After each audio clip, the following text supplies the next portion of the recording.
한 절씩 교독하겠습니다. 2일 후에 하나님이 아브라함을 시험하시려고 그를 부르시되 아브라함아 하시니 그가 이르되 내가 여기 있나이다.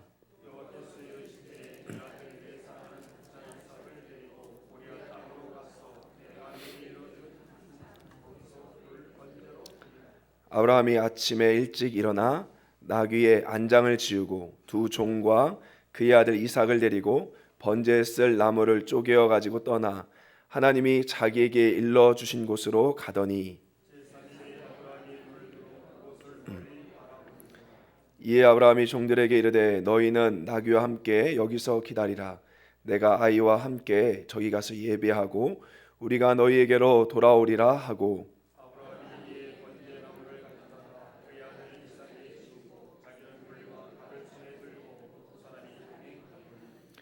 이삭이 그 아버지 아브라함에게 말하여 이르되 내 아버지여 하니 그가 이르되 내 아들아 내가 여기 있노라.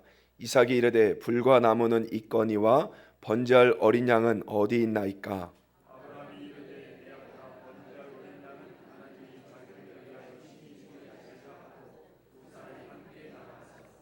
하나님이 그에게 일러 주신 곳에 이른지라. 이에 아브라함이 그곳에 제단을 쌓고 나무를 버려놓고 그의 아들 이삭을 결박하여 제단 나무 위에 놓고 여호와의 사자가 하늘에서부터 그를 불러 이르되 아브라함아 아브라함아 하시는지라. 아브라함이 이르되 내가 여기 있나이다 하매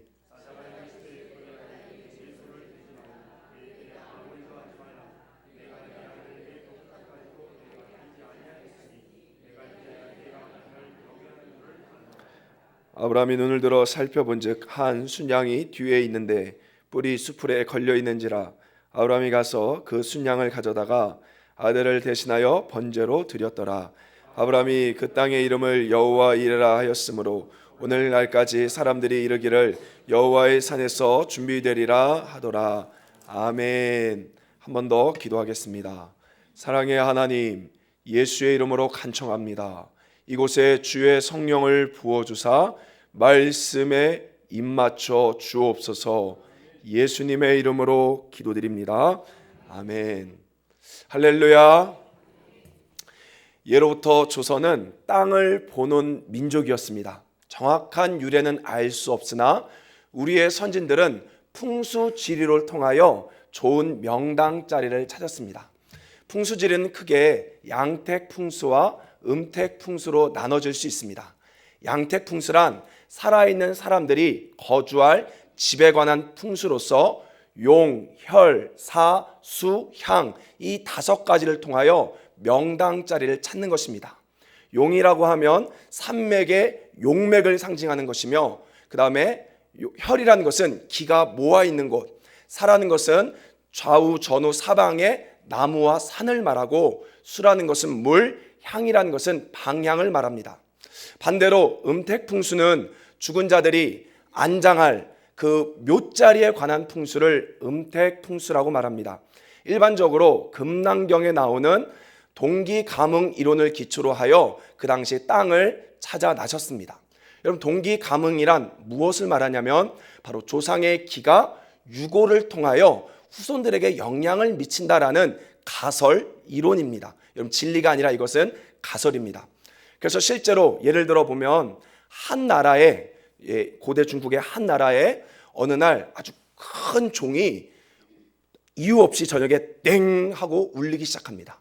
이때 동박사라는 사람이 이렇게 이야기합니다. 조만간 저 구리 광산이 무너질 것이다 라고 예측합니다. 근데 실제로 얼마 지나지 않아 구리 광산이 한순간 무너져 버립니다. 이때 이 한나라 황제가 이 동박사를 불러서 이렇게 이야기합니다. 그것을 어떻게 맞췄냐라고 말하자 이 사람이 이렇게 대답합니다. 종은 구리로 만들어졌고 이 구리는 저 구리 광산에서 나왔기 때문에 서로 이 동기가 감응했기 때문에 나는 예측할 수 있었다. 그러면서 이 원리는 바로 인간의 몸에서, 부모의 몸에서 자녀가 나와 서로 통하는 것과 같다라는 말을 했다는 것이죠. 여러분, 이건 진리가 아니라 믿으시면 안 됩니다. 이론입니다. 가설입니다. 근데 너무 재밌는 게 제가 강남대 부동산 공부할 때 교수님들이 풍수지리를 알려주세요. 그래서 많은 사람들이 풍수지리를 우리나라는 믿고 있죠. 실제로 여러분 조선에 보면 지관 들어보셨습니까? 지관이란 직책이 있죠. 바로 뭐죠? 바로 땅을 찾아다니는, 오늘로 치면 공무원을 말합니다. 제가 이렇게 설교 초두에 땅 보는 이야기를 한 이유는 바로 히브리 민족의 시초가 아브라함이 땅을 보는 데서 시작되었기 때문에 그렇습니다. 우리가 함께 읽은 창세기는 크게 따라합시다. 10개 족보, 10개 톨레도트, 10개 족보, 10개 톨레도트로 구성되어 있습니다. 그래서 창세기 2장 4절에 보면 이것이 하늘과 땅의 내력이다 라고 말하는데 그 내력이 족보 톨레도트입니다. 그리고 마지막에 보면 창세기 37장 2절에 야곱의 족보는 이러하니라 라고 말하는데 이 족보 역시 톨레도트를 이야기하는 거죠.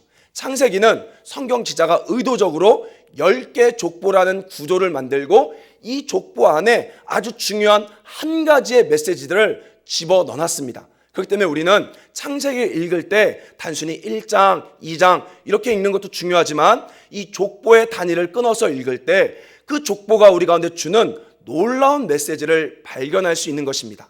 우리가 함께 읽은 이 아브라함의 이야기는 창세기에서 6번째 족보인, 따라합시다, 데라의 족보, 바로 이 데라의 족보 가운데 이어진 스토리입니다. 근데 여러분 창세기를 읽어보면 재밌는 게요, 누구누구의 족보다 라고 말하면 주인공이 누구일까요? 바로 그 사람이 아니라 그 사람의 후손이 되는 것입니다. 아까 제가 말했듯이 야곱의 족보는 이러하니라 하고 나서 여러분 37장부터 누가 주인공으로 나오죠? 요셉의 스토리가 나오죠. 그리고 오늘 본문에 데라의 족보는 이러하니라 라고 말하고 나서 누가 주인공이죠? 아브라함이 주인공입니다. 그래서 여러분 창세기에 보면 누구누구의 족보 이렇게 말하면 항상 그의 후손이 주인공이 되는 것입니다. 그래서 이 데라의 족보를 통하여 하나님께서는 어떻게 아브라함이 믿음을 가졌으며 그 믿음을 통하여 하나님의 언약을 이어받는지 우리 가운데 소개해주고 있습니다. 우리가 먼저 오늘 본문 살펴보기 전에 상황과 배경을 잠깐 보도록 하겠습니다. 우리 창세기 12장으로 넘어가 볼게요. 자, 우리 성경을 피도록 하겠습니다. 창세기 12장. 자, 창세기 12장 1절 말씀. 우리 1절 말씀 함께 읽겠습니다. 시작. 여호와께서 아브라함에게 이르시되 너는 너의 고향과 친척과 아버지의 집을 떠나 내가 내게 보여줄, 자 여러분 보여줄, 거기에 줄 그세요. 이게 바로 이제 이 데라의 족보를 끌고 가는 히브리 동사, 따라합시다, 라아. 예, 이게 이제 우리 학계에서 이제 이 데라의 족보의 핵심은 라 동사의 발전이다. 쉽게 말하면 보는 것, 땅을 보는 이야기다라고 이야기합니다. 여기 보면요, 보여줄 땅이라는 것은 미완료형으로서 계속해서 내가 너에게 땅을 보여줄 것인데 그 보여줄 땅으로 가라라고 주님이 말씀한다는 것이죠. 그래서 아브라함은 드디어 하란에서 주님이 보여주시는 가나안 땅에 정착합니다. 그러자 어떤 일이 벌어집니까? 기근이 벌어집니다. 그래서 아브라함은 어쩔 수 없이 나일강이 있는 애굽으로 내려가죠. 이때 바로가, 이 애굽 왕 바로가 바로 아브라함의 아내 사레를 자기 아내로 삼으려는 일이 벌어집니다. 그럴 때 하나님께서 초자연적으로 아브라함의 가정을 보호하사 그곳에서 구출해 줍니다. 그러면서 여러분, 아브라함은 한 가지를 깨달았습니다. 여러분 항상 우리 삶에 사건이 벌어지면 기억하셔야 합니다. 왜 이런 사건이지가 아니라 이걸 통해 하나님이 무엇을 말씀하시는가. 아브라함은 깨달은 것 단 하나, 바로 땅이란 하나님이 보여주시는 곳에 있어야 하는구나. 아무리 어려울지라도 내 눈이 보기에 좋은 땅에 가서는 안 되며 내게 줄로 재어준 구역에 내가 있어야 하는구나. 이걸 아브라함이 발견했다는 것이에요. 저와 여러분이 하나님이 줄로 재어진 구역에 우리가 머물러야 할 줄 믿습니다. 아무리 강남에 땅값이 오른다고 해도 우리가 부동산 투기하려고 이사가는 것이 아니라 하나님이 연신내에 말씀하셨으면 우리가 이 자리에 머물러야 할 줄 믿습니다. 그래서 아브라함이 이 사건을 통해 깨달았습니다. 절대 땅은 내가 결정하는 것이 아니라 하나님이 보여주시는 곳에만 있어야 하는구나 라고 아브라함이 경험했죠. 그리고 나서 여러분, 이제 아브라함과 조카 롯이 아주 소유가 많아져서 둘이 분쟁하게 됩니다. 목자들끼리 서로 분쟁이 일어납니다. 그래서 어쩔 수 없이 서로 땅을 나눠야 되는 사건이 벌어져요. 근데 여러분, 아브라함이 어떻게 하신 줄 아십니까? 옛날 같으면 자식아, 내가 임마 형이고 내가 임마 삼촌인데 내가 먼저 결정해야지 라고 말했을 터인데, 아브라함이 그 사건으로 말미암아 네가 먼저 땅을 결정해라. 그리고 아브라함은 절대 땅을 결정하지 않고 머물러 있습니다. 이때 창세기 13장에 이렇게 말합니다. 여호와가 나타나사 사방을 보라. 이게 뭐죠? 라아. 아까 말했던 라아. 바로 하나님이 또다시 땅을 보여주는 것이죠. 이제 아브라함은 자기 스스로 땅을 결정하지 않고 온전히 하나님이 보여주시는 땅을 보게 됩니다. 그러면서 하나님이 종횡 다녀보면서 그 땅을 내가 너에게 다 줄게라고 말씀합니다. 그래서 아브라함은 이제 헤브론이라는 아주 더 하나님이 우리 가운데 준비하신 그 땅에 정착하게 됩니다. 그래서 이제 하나님의 땅에 온전히 머물자 우리 주님이 무엇을 약속합니까? 따라합시다. 후손. 바로 째라, 씨라는 후손인데 후손에 관한 약속을 하는 것이죠. 그래서 아브라함이 믿음으로 말미암아 드디어 100세 때 후손을 낳게 되었습니다. 바로 이러한 스토리 상황 가운데 이제 오늘 창세기 22장이 시작되는 것입니다. 우리 창세기 22장으로 돌아가서 오늘 본문 이제 1절. 자, 아브라함이 계속해서 땅을 보고 후손을 얻은 이야기를 기억하시며 22장 1절 말씀 같이 읽겠습니다. 시작. 그 일 후에 하나님이 아브라함을 시험하시려고 그를 부르시되 아브라함아 하시니 그가 이르되 내가 여기 있나이다. 여러분, 여기서 주목해야 될 것은 그 일이라는 단어입니다. 그 일은 단순히 앞에 있는 이야기만 하는 것이 아니라 바로 데라 족보 전체를 말해주고 있는 것이죠. 그래서 여러분, 사실 데라 족보는 23장, 24장까지 넘어가지만 사실 데라 족보의 결론이며 가장 클라이막스가 바로 창세기 22장임을 우리 가운데 이야기해주고 있습니다. 그러면서 오늘 본문에는 이전과 다른, 전혀 다른 아주 놀라운 사건이 벌어질 것임을 우리 가운데 성경 기자는 말해주고 있습니다. 또 한 가지 우리가 주목해봐야 될 것은 하나님이 아브라함을 시험하시려고 이 사건이 시작되었음을 독자들에게 먼저 말해주고 있습니다. 여러분, 우리가 알다시피 성경에 보면 하나님의 시험이 크게 두 가지가 있습니다. 첫 번째는 뭐죠? 야고보서에 나오는 시험입니다. 뭐라고 말합니까? 하나님은 아무도 시험하지 않으신다라고 말합니다. 여러분, 이 시험은 뭐죠? 바로 템테이션, 유혹을 말합니다. 바로 죄를 짓게 넘어지게 하는 유혹을 말하는 거죠. 종종 보면 어떤 사람들이 이런 얘기할 때 있어요. 아, 하나님이 나에게 이렇게 하셔서 내가 이렇게 된 거야. 하나님이 나에게 이렇게 하시니까 내가 넘어지고 죄를 지은 거야 라고 말하지만 하나님은 절대 유혹에 대해서는 시험하지 않으십니다. 믿으십니까? 그리고 두 번째 시험은 이제 오늘 본문에 나타난 하나님이 시험하는 것입니다. 이 시험은 무엇이냐? 바로 믿음의 정도를 체크하여 하나님이 축복 주기 위한 시험이라는 것이죠.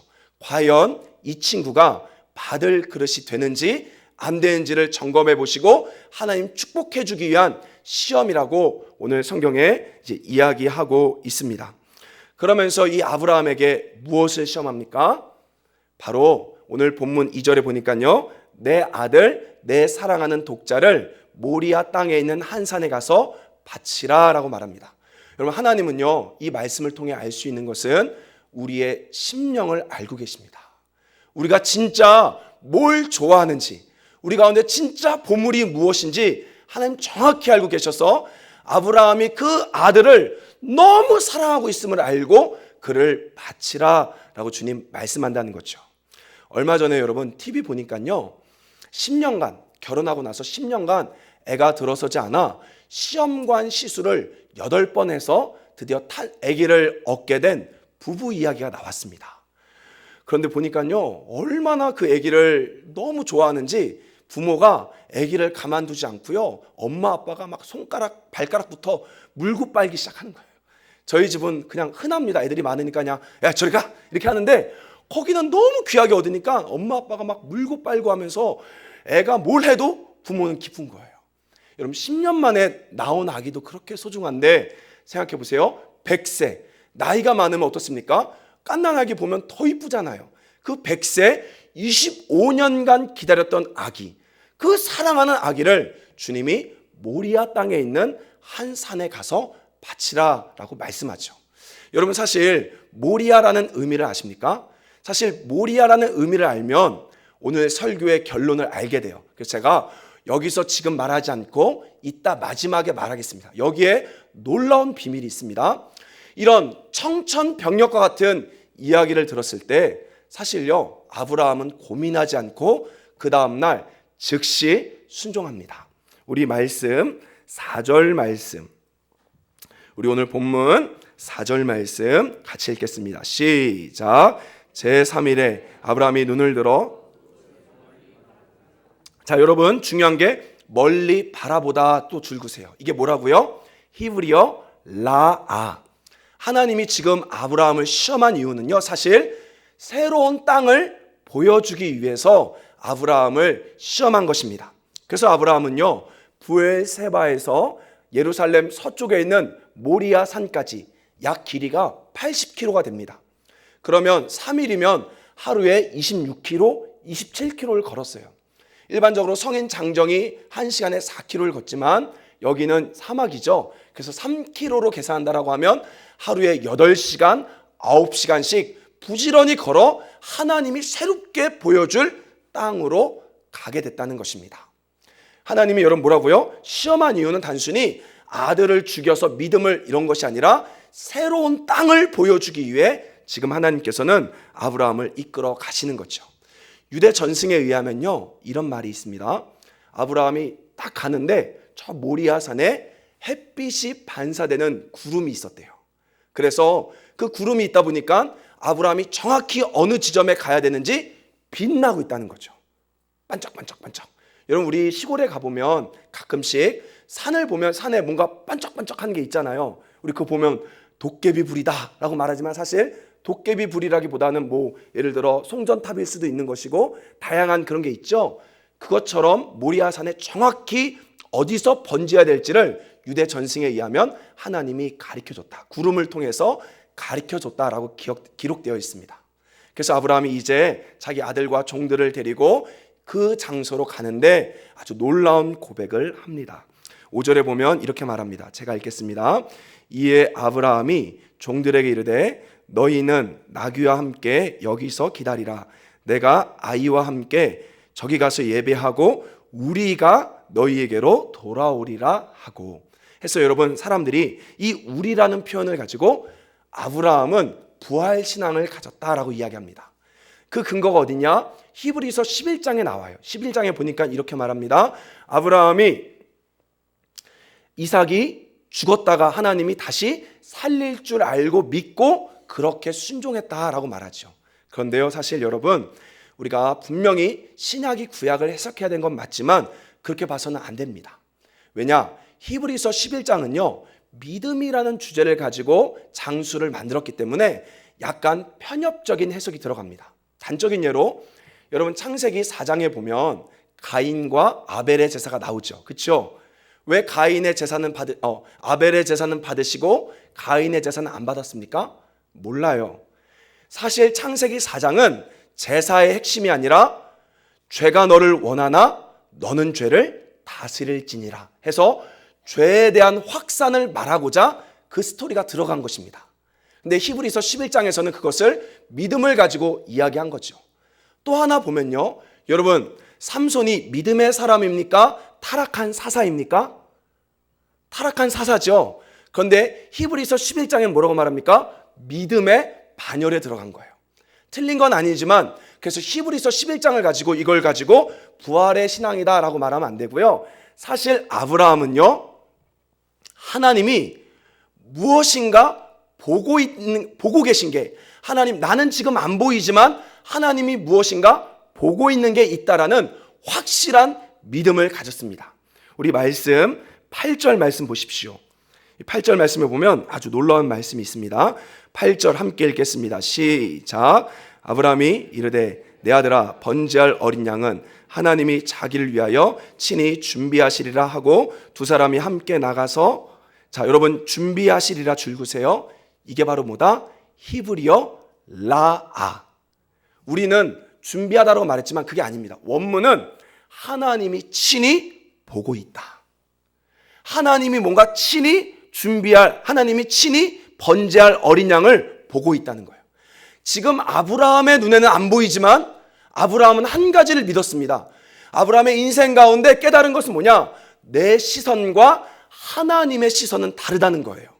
그리고 하나님의 시선은, 따라합시다, 언제든지 선하십니다.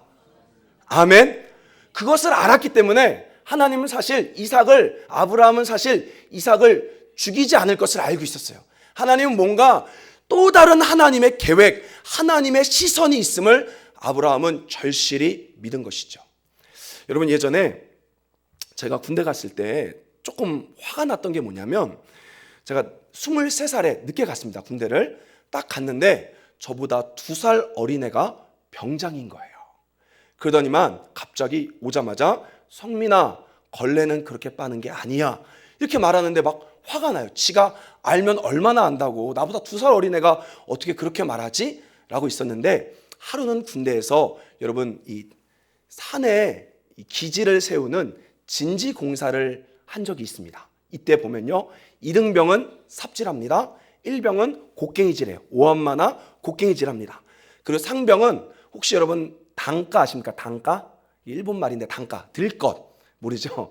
군대에서만 쓰는 말입니다. 단가 해서 흙을 퍼나르고 병장은 뺀질뺀질 놀고 있는 거예요. 그러더니만 이 병장, 2살 어린애가 이런 말 합니다. 야, 어떻게 될지 모르니까 그냥 대충 해, 놀면서 해, 이러는 거예요. 제가 삽질하면서 와, 진짜 저 자식 사회 나가면 내가 한 대 칠 거야 하고 있었는데요, 아니나 다를까 다음 날 부대에서 야, 거기 진지가 별로 안 좋으니까 다른 데다 땅을 파자 하고요, 뭐라고 말하냐? 어제 팠던 거 다시 흙으로 메꿔라, 이러는 거예요. 제가 그때 알았어요. 야, 이게 2등병의 시선과 병장의 시선은 다르구나. 2등병이 보고 있는 관점과 병장이 보고 있는 건 다르구나. 자, 거기서 알아서 이제 그 다음부터는 2살 어리지만 어떻게 했을까요? 깍듯이 모셨습니다. 병장이 말하면 이유가 있겠지. 정말 해보면 그 말이 맞는 거예요. 아브라함은 깨달았습니다. 아브라함 인생 가운데 깨달았어요.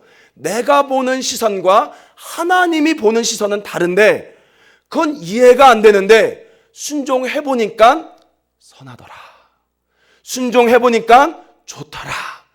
아브라함은 그것을 온전히 깨닫고 이제 고백합니다. 비록 나는 안 보이지만 하나님이 친히 보고 있다. 비록 나는 내 자녀 이삭밖에 보이지 않지만 하나님이 친히 보고 있다라는 놀라운 고백을 합니다. 그래서 어떡하죠? 바로 그 모리아산 그 장소에서 번제 위에 이삭을 올려놓고요, 아브라함이 딱 죽이려고 하는 순간 천사가 나타나서 그를 칭찬하며, 그리고 더 이상 그걸 하지 말라고 이야기하죠. 우리 본문 여러분 13절 말씀을 보십시오. 우리 오늘 본문 13절 함께 읽겠습니다. 시작. 아브라함이 눈을 들어 살펴본즉 한 순양이 뒤에 있는데 뿔이 수풀에 걸려 있는지라 아브라함이 가서 그 순양을 가져다가 아들을 대신하여 번제로 드렸더라. 자, 여기서 여러분 살펴본즉의 줄그세요. 이게 뭐죠? 라아. 지금 아브라함이요, 하나님이 보고 있다. 아브라함 눈에 안 보입니다. 그러나 믿음으로 하나님이 보고 있다라고 고백하고 그대로 순종하고 행동하니까 드디어 아브라함의 눈에도 보이기 시작한 거예요. 믿으십니까? 여러분, 성경에 보면 사라한테 쫓겨난 이 하갈이 있습니다. 하갈이 어린 이스마엘을 데리고 광야로 갑니다. 그런데요, 물이 없어서 막 울어요. 막 물이 없어서 하나님 살려주세요, 이 갓난아기 어떻게 먹여 살려요 하고 막 울고 있습니다. 근데 하나님 뭐라고 말한 줄 아십니까? 거기 성경에 보니까 하갈의 눈을 여시사 샘을 보게 하셨더라. 사실 하갈 주변에는요 샘이 있었습니다. 사실 아브라함에게는 사실 어린 양이 있었습니다. 이미 하나님께서 보고 있는 어린 양이 있는 거예요. 그러나 아브라함 눈에는 아직 안 보이는 거죠. 근데 믿음으로 순종할 때 하나님은 우리의 눈을 여사 하나님이 보고 계신 것을 보게 하실 줄 믿습니다. 여러분, 지금 여러분의 삶 가운데 우리는 자꾸 뭔가 환경을 극복하고 환경을 바꾸려고 합니다. 근데 아니에요. 이미 하나님이 보고 있는 정답이 우리 가까이 있습니다. 문제는 우리가 볼 줄 몰라서, 우리가 안 보여서 원망하고 걱정하고 있는 거예요. 그러나 하나님이 보고 있다는 믿음을 가지고 우리가 반응하고 순종할 때 우리도 그것을 보게 될 줄 믿습니다. 그래서 바로 그 양이 누구죠? 요한복음 8장에 보면 바로 그 양이 누구다? 예수 그리스도다라고 이야기하고 있는 것입니다.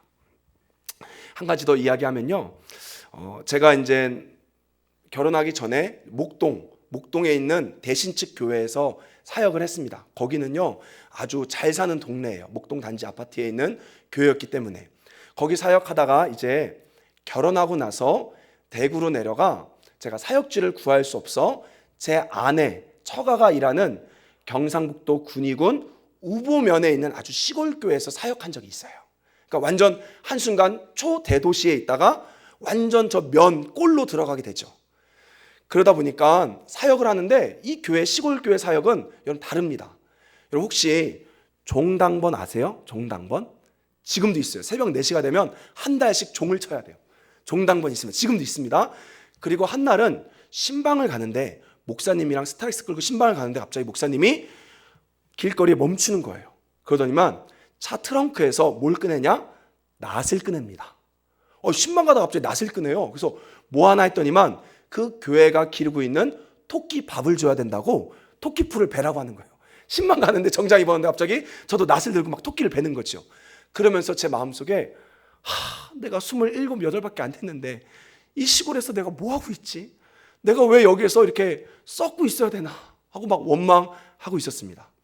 한날은 여러분 여름이 되는데요, 갑자기 목사님이 저를 부르더니만 지도를 딱 꺼내는 거예요. 경상북도 군위군 지도를 딱 꺼냅니다. 그러더니만 여기 교회 어느 날 가서 수요 예배 인도해 이러는 거예요. 그래서 이게 뭔 일이야? 아직 신대원도 안 간 27살 전도사가 이제 시골 교회 수요 예배를 인도하래요.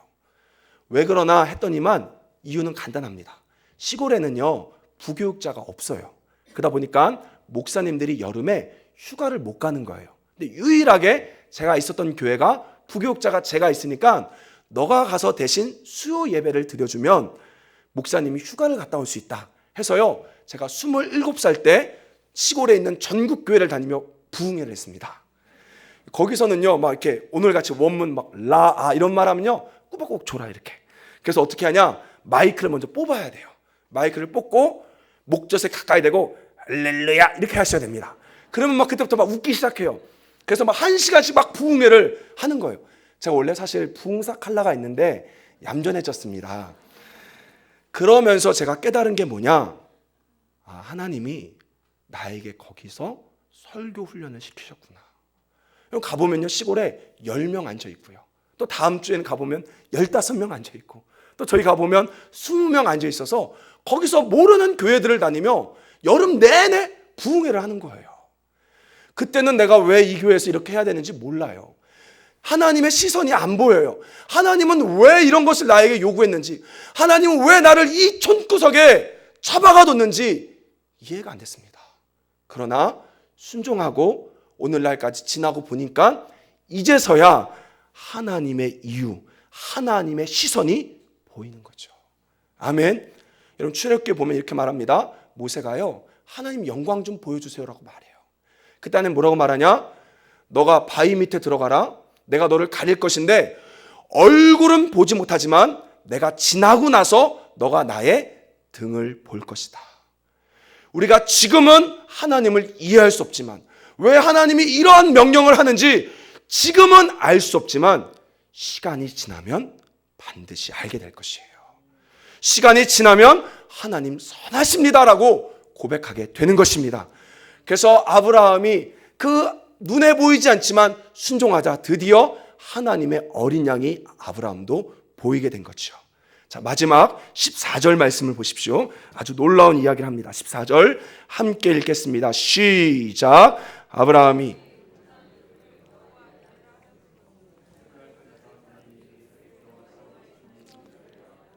아멘. 여러분 중요한 게요, 우리가 여호와 이레라는 것을 하나님의 이름인 줄 알아요. 그래서 저도 좋아하는 찬양이 여호와 이레 막 이러면서 하잖아요. 그 여호와 이레가 뭐죠? 하나님은 공급하신 하나님라고 말하는데, 성경에서 여호와 이레는 하나님의 이름이 아니라, 따라합시다, 땅의 이름이다 말하잖아요. 본문이 그 땅의 이름을 여호와 이레라고 말합니다. 그럼 여러분, 이레가 뭡니까?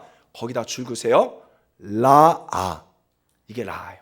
라아에 히브리 모음 요드가 하나 붙어 있습니다. 그래서 이게 수동형으로 사실은 준비되다라는 의미가 아니라, 따라합시다, 여호와가 나타나셨다.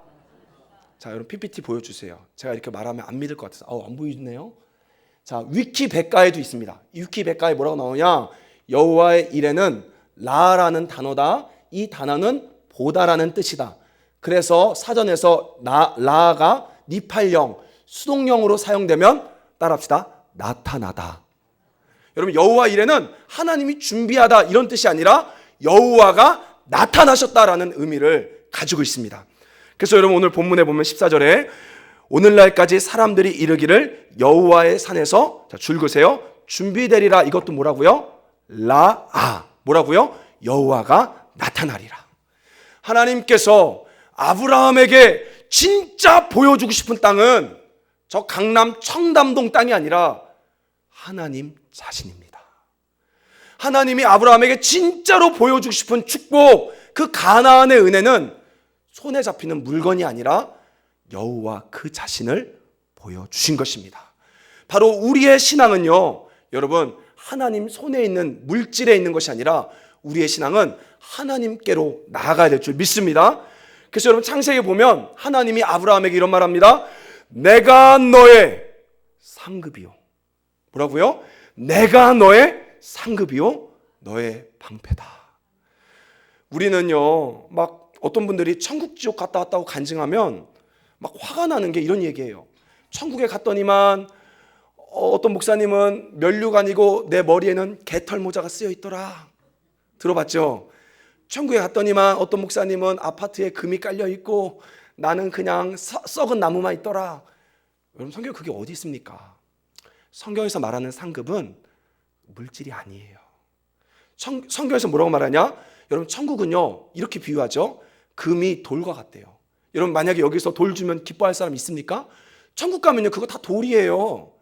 하나님이 여러분 가운데 진짜 주고자 하는 상급은 하나님 그 자신인 줄 믿습니다. 하나님 우리 가운데 진짜 알려주고 싶은 신앙은 손에 있는 무엇인가가 아니라 여호와 그 자체로 기뻐하고 그 자체로 감사할 수 있는 그 신앙, 그 진정한 땅을 아브라함에게 보여주고 싶어서 이런 시험을 했다라는 것이죠. 믿으십니까? 주님만이 우리의 상급된 줄 믿습니다. 그래서요, 제가 이해하는 상급은요, 그런 것이 아니라 부활의 영광입니다. 고린도전서 15장에 보면요, 이렇게 말해요. 그날에 해와 달의 영광이 다르듯이 또 별과 별 사이의 영광이 다르듯이 우리의 부활의 모습도 그러할 것이다 해서요, 그렇다고 부활체의 차이가 있는 것이 아니라 바로 영광의 근원 되신 주님께로 우리가 더 가까이 가 있음으로 말미암아 부활의 광채가 다를 것이라고 제가 생각하는 거예요. 틀릴 수도 있지만 저는 그렇게 생각합니다. 그래서 우리의 진정한 상급은 여호와 하나님인 줄 믿습니다. 여러분, 그래서 우리는 순종할 때 오늘날 여호와 일에 여호와가 나타나는 일이 경험되는 거예요. 자, 그러면 제가 아까 말했죠, 모리아 산의 의미는 무엇일까요? 자, 모리아 산이란 마르에라는 히브리어와 여호와라는 히브리어가 합쳐져서 여호와께서 보이신 곳, 여호와께서 나타나신 곳이란 뜻을 가지고 있어요. 바로 여호와가 나타나는 장소죠. 여러분, 훗날에 이 모리아 산이 뭐가 됩니까? 따라합시다. 솔로몬의 성전, 바로 하나님이 나타나신, 하나님이 계신 장소가 되는 거예요. 여러분, 우리의 신앙이, 봉사도 참 귀합니다. 서로 섬기는 거 참 귀해요. 거기에 만족하지 않길 소망합니다. 우리의 신앙이 오늘 살아서 역사하시는 하나님을 경험하는 자리까지 갈 수 있길 소망합니다. 여호와가 나타나는 일이 우리 삶에 많아질 수 있길 소망합니다. 2020년 우리의 진짜 신앙은 여호와 이래 하나님이 진짜 나타났습니다 라는 체험이 많아질 수 있길 소망합니다. 제가 마지막으로 하나만 더 이야기하고 마칠게요. 오늘날 내 삶에 나타난 여호와. 올 초에요, 제가 예전에 대구에 기도 모임을 했었습니다. 24시간 기도 모임을 하고 싶어서 이 기도 모임을 했던 팀이 있는데 4년 만에 제가 오랜만에 내려가서 1월 달에 이 기도 모임 사람들을 모아서 기도회를 가졌어요. 이때 한 집사님이었다가 사명을 받아 군소신학교에서 안수를 받고 직장 생활을 하면서 쬐끄만 교회 부목사로 사역하는 목사님이 계셨습니다. 이분을 놓고 같이 기도를 하는데 저도 모르게, 참 이러면 안 되는데 저도 모르게 입에서 막 이상한 말이 나오는 거예요. 어떤 말이 나왔냐? 이런 말이 나왔습니다. 하나님의 시간표가 움직일 것이다. 2월 달에 이제 하는 일을 다 정리하고 3월부터 교회를 개척하라. 이런 말이 저도 모르게 이런 기도를 해준 거예요. 하고 나니까 관계가 있어서 그 사람이 아멘 하고 받았지만 여러분 마음으로 느낄 수 있어요. 지가 뭐라고, 왜 저래 쟤? 약간 이런 표정 알죠? 그래서 그런 표정을 받고 혼자 이제 KTX를 타고 대구에서 올라옵니다. 그 KTX에서 제가 막 울었어요. 하나님, 이게 뭡니까? 내가 시간 투자하고 차비 10만 원 투자하고 이렇게 내려가서 왜 제 입술에서 말도 안 되는 이상한 말이 나오겠습니까? 하나님, 나 쪽팔려요. 막 부끄러워 미치겠어요 하나님 하고 막 원망을 했어요. 그러다 2월 말에 갑자기 이 목사님한테 전화가 왔습니다. 목사님, 갑자기 교회 사정이 제가 2월 말에 사임해야 될 사정이 생겼습니다. 어떻게 해야 할까요? 라고 물어보는 거예요. 제가 뭐라고 말했냐? 뭘 어떻게 합니까? 개척하세요 라고 말했을 때 이 목사님이 가진 게 없지만 순종했습니다. 믿음으로 그럼 한번 알아볼게요 하고 순종을 하는데, 여러분 동대구 가면요 신천역이라고 있습니다. 거의 대구에 그래도 나름 시내예요. 그 길가에 2층에 있는 상가를 얻는데, 하나님 저는 가진 게 500만 원밖에 없어요. 500만 원짜리 상가가 있으면 제가 얻겠습니다 하는데 500에 30만 원짜리 상가를 얻은 거예요. 여러분 놀라지 않는데 대구 거기 비싸요 생각보다. 그래서 그 상가를 얻는데 어떤 일이 벌어지느냐? 그때부터 하나님이 공급하십니다. 사진 보여주세요. 이 교회예요. 대구 한수망 교회인데요. 전혀 모르는 사람들한테부터 하나님 일하기 시작하는데, 여러분 죄송해요, 천장에 시스템 에어컨 붙어 있어요. 여기 우리 교회보다 더 좋아. 쬐끄만 교회인데 시스템 에어컨 붙어 있고요. 모든 게 진짜 음향 자체가 너무 좋은 게 다 깔려버린 거예요. 그러면서 이분이 뭐라고 말하냐? 저한테 이렇게 말해요. 이제 내년에 직장도 다 관두고 정식 신학교 가서 거기서 공부하면서 이제 정식 목사로서 제가 교회를 개척하겠습니다. 그런데 여러분 재밌는 게요, 많진 않지만 성도들이 몰려오는데 그래도 이제 교회가 운영될 만큼 1년 안에 벌써 이렇게 된 거예요. 여러분 인간적으로 봤을 때 말도 안 되는 순종입니다. 말도 안 되는 명령이에요. 그러나 오늘도 내 생각보다 더 뛰어난 하나님의 시선, 하나님의 계획을 신뢰하고 우리가 액션할 때 여호와가 나타날 줄 믿습니다. 여호와 이레가 될 줄 믿습니다. 우리는 더 이상 머뭇거리면 안 돼요. 이제는 제가 정말 내린 결론은 뭐냐? 아멘도 중요하고 기도도 해야 되지만 순종하지 않으면 하나님의 일을 볼 수 없어요. 순종하지 않으면 여호와 이레를 경험할 수 없습니다. 이제 2019년이 한 달도 남지 않았습니다. 이 19년을 잘 마무리하고 2020년에는 우리 목사님을 통하여 또 강단을 통하여 말씀을 통하여 주시는 이해할 수 없는 명령에 순종함으로 여호와 이레, 여호와가 나타나셨네, 여호와가 살아계시네 라는 고백이 많아질 수 있는 저와 여러분 되시길 예수의 이름으로 축원합니다. 기도하겠습니다. 우리 함께 같이 기도합니다. 오늘 말씀을 기억하며 하나님,